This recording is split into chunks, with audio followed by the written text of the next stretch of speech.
Never. He would have never invaded Ukraine. A lot of people are dead right now, much more than people know. You know, they talk about numbers. You can double those numbers, maybe triple those numbers. He did nothing to stop it. In fact, I think he encouraged Russia from going in. I'll tell you what happened. He was so bad with Afghanistan. It was such a horrible embarrassment, most embarrassing moment in the history of our country, that when Putin watched that and he saw the incompetence, that he should have fired those generals, like I fired the one that you mentioned.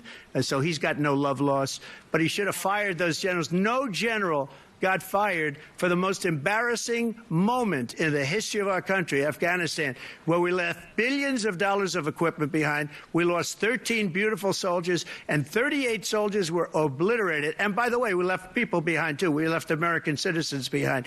When Putin saw that, he said, you know what? I think we're going to go in and maybe take this was his dream. I talked to him about it, his dream. The difference is he never would have invaded Ukraine. Never. Just like Israel would have never been invaded in a million years by Hamas. You know why? Because Iran was broke with me. I wouldn't let anybody do business with them. They ran out of money. They were broke. They had no money for Hamas. They had no money for anything. No money for terror. That's why you had no terror at all during my administration. This place, the whole world is blowing up under him. President Biden? I've never heard so much malarkey in my whole life. Look, the fact of the matter is that we're in a situation where, let's take the last point first. Iran attacked American troops, caused brain damage for a number of these troops, and he did nothing about it. Recently, not when he was president. They attacked. He said they're just having headaches. That's all it is. He didn't do a thing when the attack took place, number one.